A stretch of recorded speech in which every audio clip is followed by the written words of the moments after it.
तो हेलो सभी को। लास्ट वीडियो में हम लोगों ने देखा था कि G7 समिट क्या होती है, G7 समिट में कितने कंट्रीज़ हैं और इस बार का G7 समिट फ्रांस होस्ट कर रहा है। चलिए इस वीडियो में हम लोग देखेंगे कि ट्रेड क्या होता है, ट्रेड एग्रीमेंट्स कितने टाइप्स के होते हैं। तो चलिए सबसे पहले समझते हैं कि ट्रेड क्या होता है। ध्यान से देखिएगा।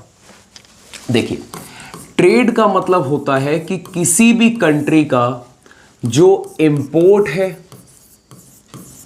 और एक्सपोर्ट है, उसके सम को हम लोग क्या बोलते हैं? ट्रेड बोलते हैं। किसी भी कंट्री का किसी दूसरे कंट्री से कितना इंपोर्ट हो रहा है और कितना एक्सपोर्ट हो रहा है, उसके सम को हम लोग ट्रेड बोलते हैं। फॉर एग्जाम्पल, जैसे अगर हम यूएस और इंडिया की बात करें, ये हमारा इंडिया है और ये हमारा यूएसए है। For example, India and USA, America. India और यूएसए के बीच में जो ट्रेड होता है वो लगभग 140 बिलियन डॉलर का होता है। 140 बिलियन डॉलर का होता है। अब इंडिया बहुत कुछ यूएसए को जो भेजता है उसे हम लोग बोलते हैं एक्सपोर्ट। हमारा एक्सपोर्ट हुआ, वो हमारा एक्सपोर्ट हुआ, और उनका वो इंपोर्ट हुआ, उनका वो इंपोर्ट हुआ। और यूएसए से हम जितना सामान लेते हैं वो हमारा इंपोर्ट हुआ और यूएसए का एक्सपोर्ट हुआ, और यूएसए का क्या हुआ? एक्सपोर्ट हुआ। तो हम जो सामान देते हैं वो एक्सपोर्ट होता है और जो लेते हैं वो क्या होता है? इंपोर्ट होता है। अच्छा, अब हर कंट्री की कुछ ड्यूटीज होती है, जरा ध्यान से समझिएगा। जैसे जो भी कंट्री एक्सपोर्ट करती है वो एक्सपोर्ट लगाने वाले सामान में क्या लगाती है? Export duty. वो क्या लगाती है? Export duty. यहां पर कौन एक्सपोर्ट कौन कर रहा है? इंडिया कर रही है। तो यहां एक्सपोर्ट ड्यूटी कौन लगाएगी? गवर्नमेंट ऑफ इंडिया लगाएगी। यहां पर GOI मतलब गवर्नमेंट ऑफ इंडिया, बिकॉज यहां पर एक्सपोर्ट हम कर रहे हैं, इंडिया कर रही है। अब यहां पर इंपोर्ट कौन कर रहा है? यूएसए कर रहा है, तो वो इंपोर्ट ड्यूटी लगाएगा। वो यहां पर क्या लगाएगा? इंपोर्ट ड्यूटी लगाएगा। वो यहां पर इंपोर्ट ड्यूटी लगाएगा। सिमिलरली हम यहां पर जो यूएसए से सामान मंगा रहे हैं, इंपोर्ट कर रहे हैं, हम यहां पर इंपोर्ट ड्यूटी लगाएंगे। हम यहां पर इंपोर्ट ड्यूटी लगाएंगे। एंड जो यूएसए अपना सामान यहां से एक्सपोर्ट कर रहा है टुवर्ड्स इंडिया, वो एक्सपोर्ट ड्यूटी लगा सकता है। वो जो ड्यूटी लगाता है उसे एक्सपोर्ट ड्यूटी यानी टैक्सेस जो लगाता है, ठीक है ना। तो एक्सपोर्ट ड्यूटी जो एक्सपोर्ट जाने वाले, बाहर जाने वाले सामानों में लगती है, और इंपोर्ट ड्यूटी जो आने वाली सामानों में लगती है। जो इंडिया से बाहर जा रहा है और आ रहा है उसमें इंपोर्ट ड्यूटी और export duty government of India लगाएगी, और जो यूएसए में जो इंपोर्ट हो रहा है और एक्सपोर्ट हो रहा है वहां के सामान में, वो वहां इंपोर्ट ड्यूटी वहां की गवर्नमेंट लगाएगी। अच्छा, जनरली यहां पर एक बात याद रखिएगा, जो एक्सपोर्ट ड्यूटी होती है जनरली हर कंट्री वो नहीं लगाती है। एक्सपोर्ट ड्यूटी जनरली हर कंट्री की लगभग क्या होती है? 0 होती है। कैसे? देखिए समझते हैं। फिर से देखिएगा, ये इंडिया है और ये यूएसए है। अगर मैं इंडिया फॉर एग्जांपल, जैसे ये स्टाइलिस पेन है, इंडिया ये पेन यूएसए को फॉर एग्जांपल, इंडिया में इसकी manufacturing cost, production cost 100 rupees आई। 100 रुपीज इसकी मैन्युफैक्चरिंग कॉस्ट आई। अब इंडिया से ये यूएसए जा रहा है via through a merchant navy ships, तो ये कुछ उसमें ट्रांसपोर्टेशन कॉस्ट भी लगेगा। तो मान लेते हैं उसमें for example 5 rupees transportation cost I for example. तो ये कितना हो गया? 105 का तो यही हो गया। अब यूएसए वहां जैसे ही सामान उतरेगा वो इंपोर्ट ड्यूटी लगा देगा। वो इंपोर्ट ड्यूटी क्यों लगाएगा? बिकॉज यूएसए में भी तो स्टाइलिस पेन बनता होगा। अगर इंडिया का सामान वहां जाकर बिकेगा तो यूएसए के खुद के जो वहां के मैन्युफैक्चरर्स हैं, जो वहां की कंपनीज है, उनका सामान नहीं बिकेगा, इंडिया का सामान बिकेगा। तो यूएसए ऐसा क्यों चाहेगा? इसलिए वो उस पर टैक्सेस लगा देता है, इंपोर्ट ड्यूटी लगा देता है। सेम ऐसे ही हम लोग लगाते हैं, जो बाहर से सामान यहां आता है, जैसे चाइना से जितना सामान आता है या कहीं से भी आता है, तो हम उसमें पहले ही इंपोर्ट ड्यूटी लगा देते हैं, बिकॉज हम लोग चाहते हैं पहले हमारे देश का सामान बिके, हमारे देश का जो सेलर बना रहा है वो सामान पहले बिके। ऐसे ही फॉर एग्जांपल यूएसए वहां फॉर एग्जांपल 5 रुपए की, 5 रुपीज की इंपोर्ट ड्यूटी लगा देता है, क्योंकि वो सामान यूएसए में इंपोर्ट हो रहा है। अब ये बना था 100 रुपीज का, 5 रुपीज आपका कितना आया? उसमें ट्रांसपोर्टेशन कॉस्ट आई, 5 रुपीज यूएसए ने इंपोर्ट ड्यूटी लगा दी, वहां पहुंचते पहुंचते ये हो गया 110 रुपीज का। ₹110 का यूएसए में जाकर पहुंचकर हो गया। अब अगर साथ ही साथ में इसमें गवर्नमेंट ऑफ इंडिया जितना एक्सपोर्ट कर रही है, अगर यहां पर वो एक्सपोर्ट ड्यूटी भी लगा देती, for example ₹5 he export duty लगा देती, तो उस ₹5 और ऐड हो जाते, ये 115 का हो जाता, ये 115 का हो जाता। तो चीज़ों को 115 का हो जाता तो वहाँ थोड़ा और महंगा हो जाता, तो हमारा सामान वहाँ पर ज़्यादातर नहीं बिकता, बिकॉज प्राइस ऊपर जाता है तो डिमांड उसकी कम हो जाती है, बायर्स ज़्यादा उसके पास नहीं जाते हैं। बायर्स हमेशा वहीं जाना पसंद करते हैं जहाँ सामान सस्ता मिलता है। यूएसए में जो सामान बिक रहा है, ना उसमें एक्सपोर्ट ड्यूटी इंडिया की लगी, ना उसमें ट्रांसपोर्टेशन कॉस्ट लगा, ना यूएसए की खुद की इंपोर्ट ड्यूटी लगी, तो सीधी सी बात है यूएसए का सामान ज़्यादा बिकेगा, बिकॉज यूएसए का सामान वहाँ पर सस्ता मिलेगा। इसीलिए गवर्नमेंट ऑफ इंडिया करती है कि जितना, जनरली गवर्नमेंट ऑफ इंडिया नहीं, हर देश की सरकारें ये करती हैं, गवर्नमेंट्स करती हैं कि जितना सामान सस्ता हो उतना सस्ता वहां पहुंच सके, ताकि हमारा एक्सपोर्ट ज्यादा हो। इसलिए जनरली ये याद रखिएगा कि एक्सपोर्ट ड्यूटी जनरली गवर्नमेंट नहीं लगाती है। ज्यादातर केसेस में एक्सपोर्ट ड्यूटी आपको 0 देखने को मिलेगी। इतना आ गया होगा समझ में? आगे चलते हैं। अब बात करते हैं, अगर किसी भी कंट्री का एक्सपोर्ट इज ग्रेटर है इंपोर्ट के कंपैरिजन में, अगर किसी भी कंट्री का एक्सपोर्ट ज्यादा है इंपोर्ट से, तो हम बोलते हैं कि वो ट्रेड, उस कंट्री का ट्रेड सरप्लस में चल रहा है, उस कंट्री का ट्रेड सरप्लस में चल रहा है। बट अगर किसी भी कंट्री का इंपोर्ट ज्यादा है, इंपोर्ट ज्यादा है एक्सपोर्ट के कंपैरिजन में, इंपोर्ट ज्यादा है एक्सपोर्ट के कंपैरिजन में, तो हम बोलते हैं उस कंट्री का ट्रेड डेफिसिट में चल रहा है। क्या बोलते हैं? डेफिसिट में चल रहा है, ठीक है ना। अगर एक्सपोर्ट ज्यादा है इंपोर्ट से तो सरप्लस है, और इंपोर्ट ज्यादा है एक्सपोर्ट से तो क्या बोलते हैं? डेफिसिट में है। चलिए अब आगे समझते हैं।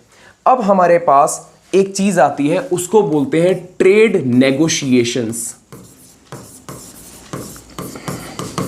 ट्रेड नेगोशिएशंस, देखिए जो भी हम ज्यादातर न्यूज में सुनते रहते हैं कि इंडिया का इस कंट्री से फ्री ट्रेड एग्रीमेंट हो गया, या इस कंट्री से ट्रेड डील चल गई, जैसे लास्ट ईयर थोड़े समय पहले यूरोपियन यूनियन से mother of all deal sign हुई है। आप जानते हैं mother of all deal sign होने में 19 ईयर्स का टाइम लगा है। इतना ज़्यादा समय लगा है एक डील फाइनलाइज होने में। अभी यूएसए से बात चल ही रही है, अभी फाइनलाइज नहीं हुई है। हालांकि ये G7 समिट में नरेंद्र मोदी जो हमारे प्रधानमंत्री हैं और यूएस प्रेसिडेंट डोनाल्ड ट्रंप ने ये बोला है कि हम जल्दी ये US India trade deal finalise करेंगे, बट अभी तक फाइनलाइज नहीं हुई है। इतना लंबा समय लगता है, वो इसलिए लगता है क्योंकि काफ़ी ज़्यादा नेगोशिएशंस होती हैं, ट्रेड नेगोशिएशंस काफ़ी ज़्यादा होती हैं। इसमें क्या होता है, 4 टाइप के ट्रेड एग्रीमेंट्स होते हैं। ध्यान से देखिएगा, हमारे पास टोटल 4 टाइप के ट्रेड एग्रीमेंट्स होते हैं। जो ट्रेड एग्रीमेंट्स होते हैं वो कितने टाइप के होते हैं? जनरली 4 टाइप्स के होते हैं, ठीक है। एक एक करके समझते हैं। जैसे सबसे पहला जो ट्रेड एग्रीमेंट है, जो फर्स्ट ट्रेड एग्रीमेंट है, उसको बोलते हैं PTA। क्या बोलते हैं? PTA। PTA का मतलब होता है preferential trade agreement. Trade agreement सबसे पहला ट्रेड एग्रीमेंट कौन सा होता है? PTA। PTA का मतलब क्या होता है? प्रेफरेंशियल ट्रेड एग्रीमेंट, यानी यहां पर किसी ना किसी चीज को हम प्रेफरेंस देंगे। यहां पर क्या होता है, यहां पर क्या होता है, एक पॉजिटिव लिस्ट होती है। यहां पर क्या होता है, एक पॉजिटिव लिस्ट में साइन होते हैं। पॉजिटिव लिस्ट क्या होती है? पॉजिटिव लिस्ट एक ऐसी लिस्ट होती है जिसमें जो जो आइटम्स नोटेड हैं, जो जो आइटम्स उसमें लिखे हुए होते हैं, उसमें टैरिफ नहीं लगता है, उसमें टैरिफ नहीं लगता है। जो जो आइटम्स उस पॉजिटिव लिस्ट में लिखे हुए होते हैं उसमें टैरिफ नहीं लगता है। उसके अलावा जितने भी आइटम्स होंगे, उसके अलावा उस लिस्ट के बाहर जितने भी आइटम्स होंगे उन सब में टैरिफ लगेगा। ठीक है, एक बार फिर से समझिएगा। सबसे पहला एग्रीमेंट कौन सा होता है? PTA agreement. पीटीए एग्रीमेंट आपका होता है preferential trade agreement. Preferential trade agreement का मतलब जो भी दो कंट्रीज आपस में पीटीए साइन करती हैं वो पहले ही एक पॉजिटिव लिस्ट क्रिएट करती हैं और उस पॉजिटिव लिस्ट में म्यूचुअल बैठकर आपस में बैठकर ये डिस्कस करती हैं कि हम इस पॉजिटिव लिस्ट में क्या क्या चीजें लिखेंगे। जो जो चीजें इस पॉजिटिव लिस्ट में लिखी जाएंगी उस पे वो लोग टैरिफ यानी जो टैक्सेस होती हैं वो नहीं लेंगे या बहुत ही ज्यादा रिड्यूस कर देंगे। लगभग जीरो होता है या बहुत ज्यादा रिड्यूस कर देंगे उस लिस्ट में जो आइटम्स लिखे हुए हैं। ठीक है ना, उस लिस्ट में जो आइटम्स लिखे हुए हैं उसमें टैरिफ जनरली नहीं लगता है, इसलिए उसको पॉजिटिव लिस्ट कहते हैं। उस लिस्ट के बाहर जितनी भी चीजें होंगी उसमें टैरिफ लगेगा। उसमें एज यूजुअल जितना भी जो भी कंट्री लगाना चाहे वो टैरिफ लगाएगी, बट उस लिस्ट में जो लिखा है, जो पॉजिटिव लिस्ट में जो भी आइटम लिखा है उसमें टैरिफ कोई जिन दो कंट्री के में पीटीए साइन है वो टैरिफ नहीं लगा सकती। ठीक है ना, इसलिए हम इसको पॉजिटिव लिस्ट बोलते हैं। अब यहां पर एक देखने वाली बात है, इसमें सिर्फ और सिर्फ गुड्स शामिल होते हैं। पीटीए सिर्फ और सिर्फ गुड्स का होता है, ये सर्विसेज का नहीं होता है। सर्विसेज फॉर एग्जांपल कोई जो आईटी सेक्टर वगैरह की सर्विसेज वगैरह होती है उसमें पीटीए साइन नहीं होता है। पीटीए सिर्फ और सिर्फ गुड्स में साइन होता है, जितना भी सामान एक देश से दूसरे देश में एक्सपोर्ट या इंपोर्ट होता है। ठीक है, जो सेकेंड वाला आता है, जो सेकेंड एग्रीमेंट है वो है एफटीए। जो सेकेंड एग्रीमेंट है वो है एफटीए। ये ज्यादातर आप न्यूज में सुनते होंगे। इसको बोलते हैं फ्री ट्रेड एग्रीमेंट। एफटीए का मतलब क्या होता है? Free trade agreement. एफटीए का मतलब फ्री ट्रेड एग्रीमेंट। जिस प्रकार जो पीटीए था, पीटीए में एक क्या था, एक पॉजिटिव लिस्ट क्रिएट करते हैं। जो पॉजिटिव लिस्ट में जो आइटम्स होंगे उसमें टैरिफ नहीं लगेगा, रिडक्शन रहेगा, और उसके बाहर जितने भी आइटम्स होंगे उसमें टैरिफ लगेगा। बट एफटीए में क्या होता है, एक नेगेटिव लिस्ट तैयार होती है। एफटीए में क्या होता है, एक नेगेटिव लिस्ट तैयार होती है। एफटीए में एक नेगेटिव लिस्ट तैयार होती है। अब उस नेगेटिव लिस्ट में जो जो आइटम लिखे जाएंगे, उस नेगेटिव लिस्ट में जो जो आइटम्स लिखे जाएंगे उस सिर्फ और सिर्फ उसी में टैरिफ लगेगा। सिर्फ और सिर्फ उसी में टैरिफ लगेगा। ओनली या tariff only those items which are mentioned on this list, which are mentioned on this negative list।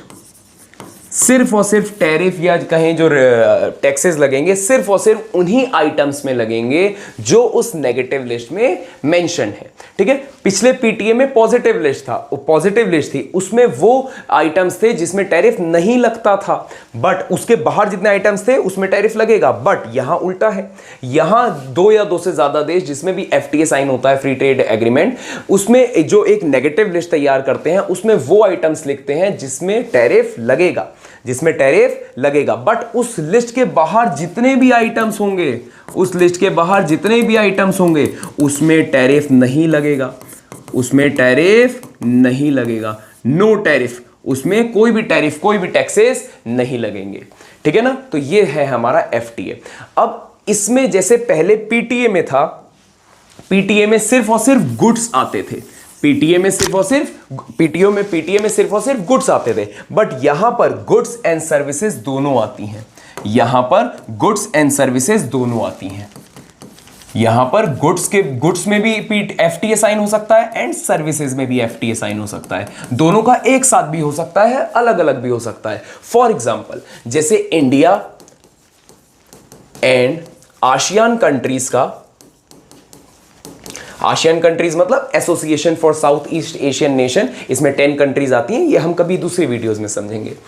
India और आसियान कंट्रीज के बीच में जो एफटीए साइन है वो गुड्स वाला एफटीए साइन हुआ था 2010 में, और सर्विसेज वाला एफटीए साइन हुआ है 4 साल बाद 2014 में। ठीक है ना, तो एक साथ भी साइन हो सकता है, अलग अलग भी साइन हो सकता है। ठीक है, तो आप समझ गए होंगे एफटीए का मतलब क्या होता है। एफटीए में एक नेगेटिव लिस्ट होती है, इसमें आपका टैरिफ सिर्फ उसी आइटम्स में लगेगा जो आइटम्स उस लिस्ट में लिखे हुए हैं, जो आइटम्स उस लिस्ट के बाहर हैं, या फ्यूचर में भी अगर कोई आइटम्स आते हैं उस लिस्ट के बाहर होंगे तो उसमें कोई टैरिफ नहीं लगेगा। इसलिए एफटीए साइन करने में काफी समय लगता है। जैसे इंडिया और यूएस का एफटीए अभी तक साइन नहीं हुआ है, जो फ्री ट्रेड एग्रीमेंट होना है वो अभी तक फाइनलाइज नहीं हुआ है, बिकॉज बस सबसे बड़ी बात यही अटक रखी है जो एग्रीकल्चरल वाले पार्ट में, कि इंडिया चाहता है कि एग्रीकल्चर वाला पार्ट इस लिस्ट के अंदर रहे, अमेरिका चाहता है, यूएस चाहता है बाहर रहे, इसमें उनकी बात अटकी हुई है। ठीक है, तो ये था हमारा दूसरा वाला। अब जो तीसरा होता है, जो तीसरा वाला एग्रीमेंट है वो होता है CECA सेशा। CECA जो एग्रीमेंट है ये है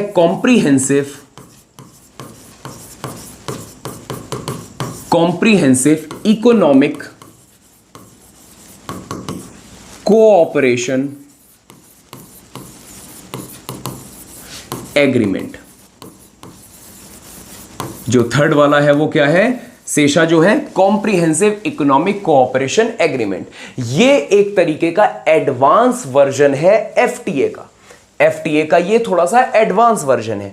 एफटीए में नेगेटिव लिस्ट तैयार होती थी, यहां पर भी नेगेटिव लिस्ट तैयार होती है, बट ये नेगेटिव लिस्ट स्लाइटली स्मॉलर होती है एज कंपेयर टू एफटीए। ये थोड़ी सी स्मॉल होती है। स्मॉल यानी इसमें कम आइटम्स मेंशन होते हैं जिसमें टैरिफ लगेगा, उसके बाहर जितनी चीजें होंगी उसमें टैरिफ नहीं लगेगा। ठीक है, तो ये है सेशा। सेशा भी एक तरीके का एफटीए ही होता है, बट ये थोड़ा सा एडवांस वर्जन होता है एज कंपेयर टू एफटीए। इसमें जो नेगेटिव लिस्ट होती है वो थोड़ी सी छोटी होती है। ठीक है, चलिए आगे चलते हैं। अब इसमें जो फोर्थ नंबर वाला आता है वो है सेपा। फोर्थ वाला है CEPA सेपा। सेपा का मतलब होता है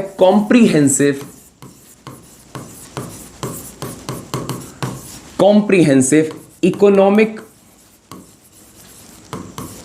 पार्टनरशिप एग्रीमेंट।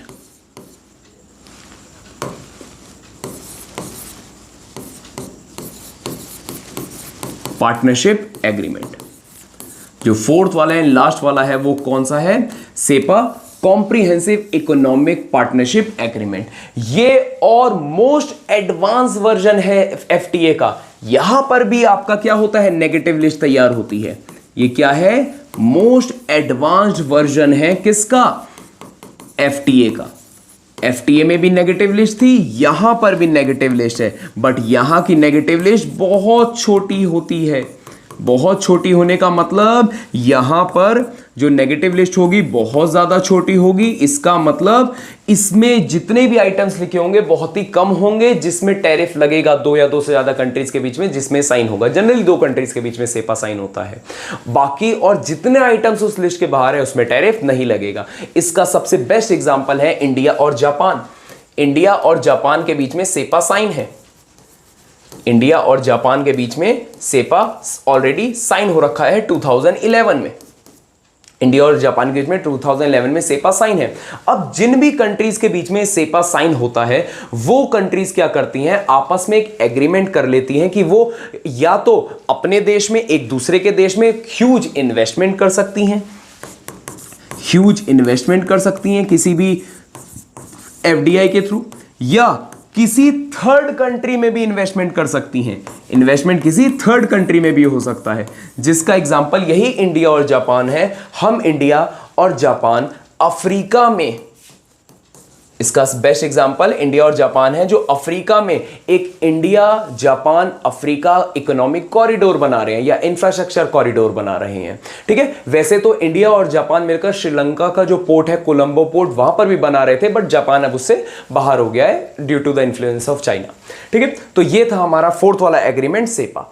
अब सेपा में कुछ, क्योंकि ये इतना ज्यादा अंडरस्टैंडिंग होता है एक दूसरे कंट्रीज के बीच में, यहां पर थोड़े से लॉस भी आ जाते हैं।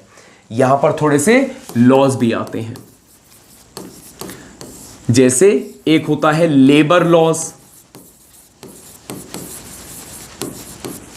और एक दूसरा होता है आईपीआर। आईपीआर का मतलब होता है इंटेलेक्चुअल प्रॉपर्टी राइट्स, और जो दूसरे होते हैं लेबर लॉज। ये लेबर लॉज एक्चुअली क्या होते हैं, जैसे फॉर एग्जांपल हमारा इंडिया कंट्री है, इंडिया कंट्री में जितने भी लेबर लॉज हैं वो ज्यादातर एम्प्लॉयर्स फ्रेंडली हैं। एम्प्लॉयर्स फ्रेंडली है, एम्प्लॉयज फ्रेंडली है, जो ज़्यादातर एम्प्लॉयज फ्रेंडली है। यानी यहाँ पर कई सारी आपको यूनियन देखने को मिलेगी, आए दिन कभी स्ट्राइक्स हो जाती हैं, हड़ताल हो जाती है। बट जितनी डोमेस्टिक कंट्रीज हैं जैसे जापान हो गया, यूएस हो गया, वहाँ पर जितने लेबर लॉज हैं वो एम्प्लॉयर्स फ्रेंडली है। वहाँ पर वो लोग पार्ट टाइम जॉब आराम से करवा सकते हैं, हायरिंग एंड फायरिंग बहुत ईजीली हो जाती है। ठीक है, तो जिस भी कंट्रीज के बीच में आपका ये सेपा साइन होता है, जैसे इंडिया और जापान के बीच में साइन है या और भी जिस कंट्रीज के बीच में साइन है, उनको आपस में ये लॉज थोड़े बहुत मॉडिफाई करने पड़ते हैं। जैसे अगर जापान की फर्म इंडिया आती है कुछ बुलेट ट्रेन का प्रोजेक्ट लेकर या कुछ भी लेकर, तो उनके जितने वर्कर्स आएंगे वो अपने लेबर लॉज में पूरा एक्टिंग करेंगे, पूरा आपका बिहेव करेंगे। वो इंडिया के लेबर लॉज ज़्यादा नहीं मानेंगे और इंडियन गवर्नमेंट को उनके लेबर लॉज के हिसाब से थोड़ा बहुत चलना भी पड़ेगा और वो भी थोड़ा बहुत हमारे लेबर लॉज के हिसाब से चलेंगे। ठीक है, तो आई होप आप इस चारों के चारों ट्रेड एग्रीमेंट्स को आराम से समझ गए होंगे। अब मिलेंगे अगली वीडियो में। Till then thank you.